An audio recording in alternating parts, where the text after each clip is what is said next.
Hi Simple Life Ministry, Lorna here, back at you with another video. So this is a video request from Sister Ada, and Sister Ada has asked me to make a sorrel fruit cake. And so this can be a long video, so I'm going to try to do it so it doesn't come to be too long. So I started off mixing some butter and some sugar. So I creamed the butter and sugar here.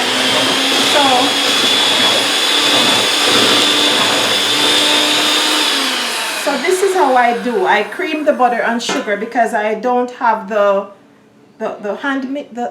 mixer, the other mixer. So I do that in order to speed up the process. Over here now I have 2 cups of sorrel juice. I make the sorrel as I do with the ginger, and I take 2 cups of it, and then in here I have some fruits. Okay, I'm taking too long. So I'm just putting the fruits in here now with the, can you see that, Sadie? Yes. Okay. So I put the fruits now with the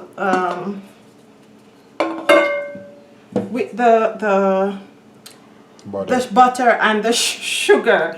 And what you don't do that to me. So now you can just go ahead and just combine that together.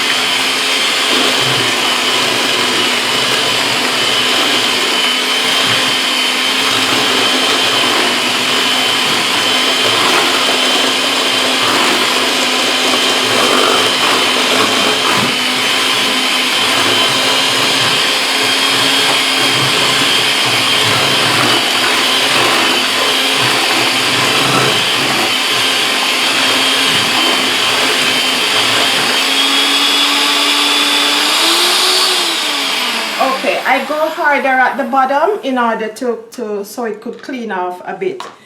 Okay, in here now, Simple Life, in order to get that sorrel red color, you can put some red food coloring in it, but I have had this food coloring because I wanted to color water for display, and I've had it for over 3 years, and I don't want to use the red food color because I'm not sure what's in it. But I wouldn't recommend you using it, but I know like most times people will put this in order to give it that sorrel rich color. So I'm just gonna make do with the sorrel that I put in here naturally.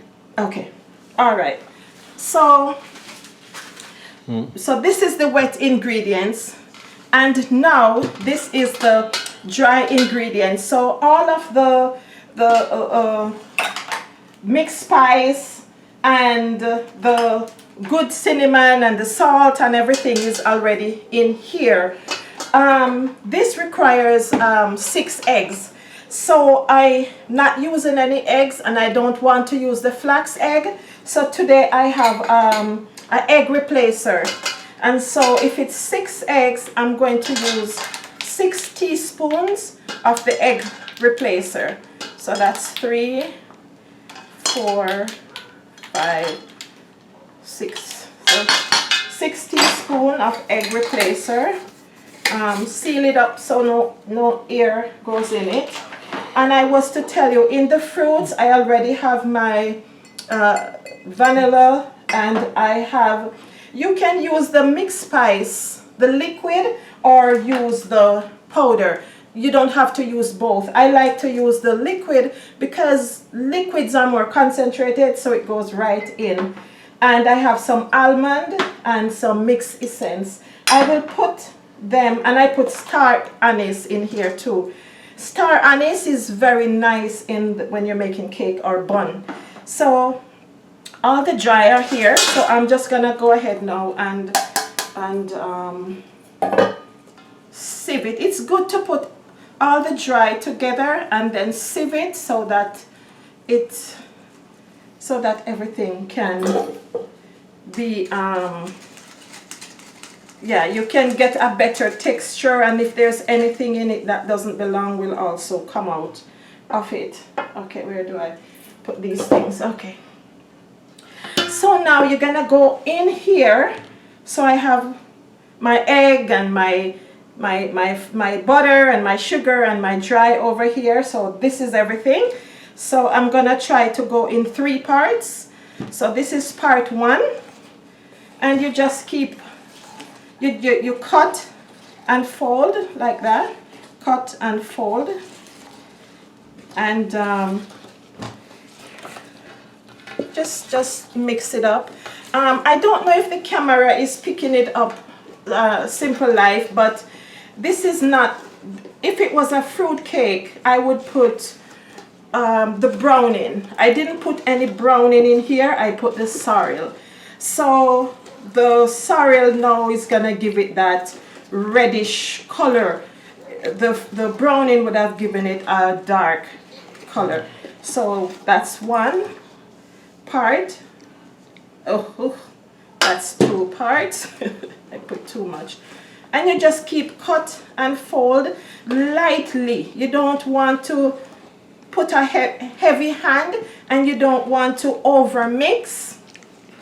And so that is also another reason why it is good to sieve everything, so that it will have a better mix also.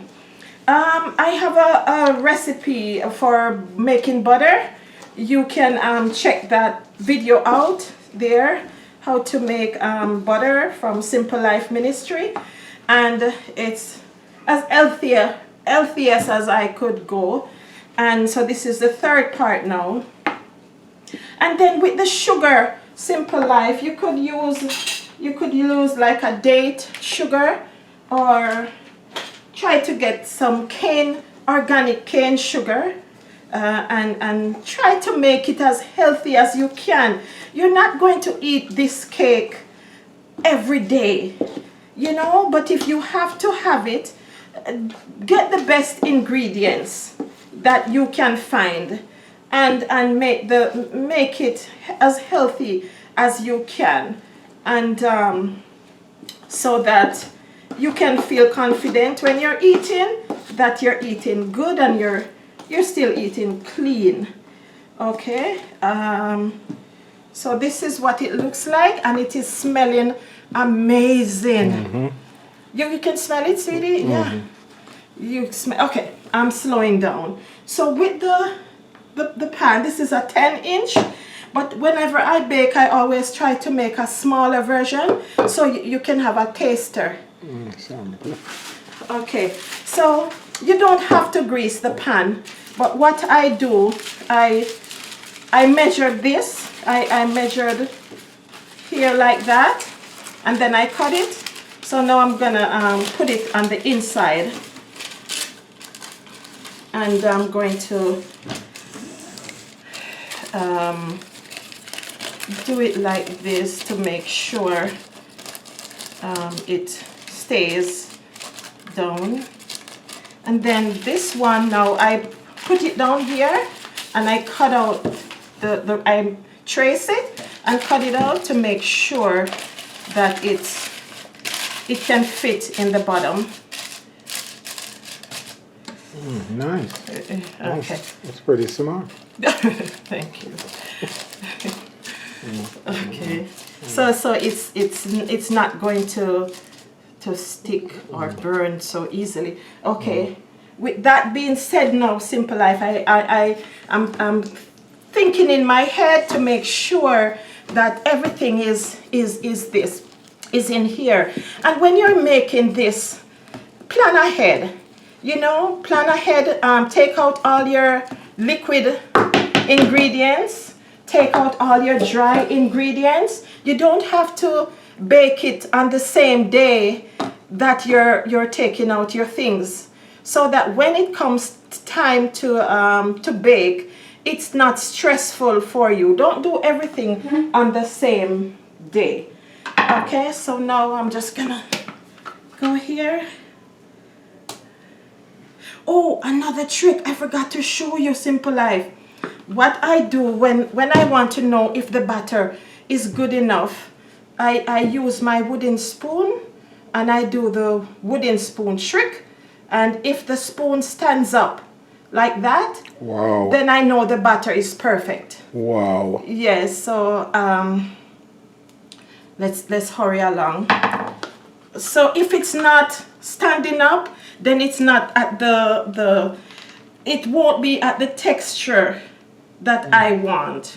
You know what I mean? Yeah. So, and this one is always for so this way he can try it, and he always let me know before the big one come out how it's tasting or what I should expect. So this is it here now, Simple Life. Just bear with me. Okay. All right, that should be enough, right? Okay. Let's go here and give this one. All right, this is it for now. And then of course you're gonna have the oven on, so that when you're finished you should have I put this at 270 for an hour and a half, because you don't want it to be too high, you want it to slow bake, so I don't put it at 350.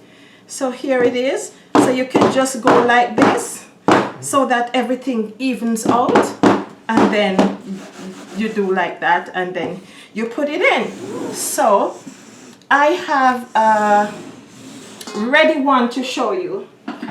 This is one that I have had prepared. Voila. Yeah.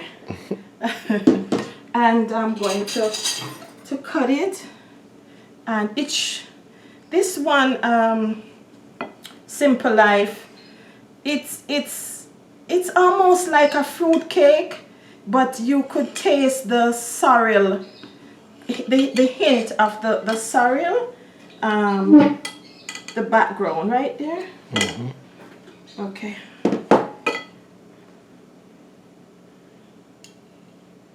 All right, so there you have it.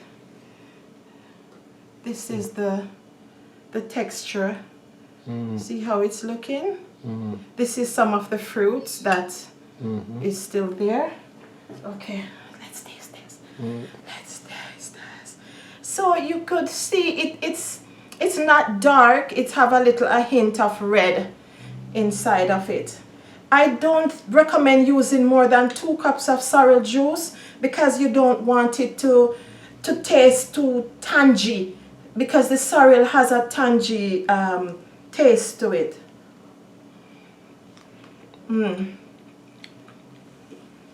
It's the texture. It's very good. It's similar to the fruit cake, but you could taste the flavor of the sorrel in it. Very nice, Simple Life. You could look, you could see, you know, it's perfect. I'm going to put the recipe, and then you could please give it a try, Sister Ada. Give it a try and let me know. So thank you. This is what it is, and this is the end product. Thank you for watching, for liking, sharing, and subscribing. And if you have a video request, please leave it in the description and let me know. Thank you for commenting. Like up the video, Simple Life, please. And thank you for sharing. God bless.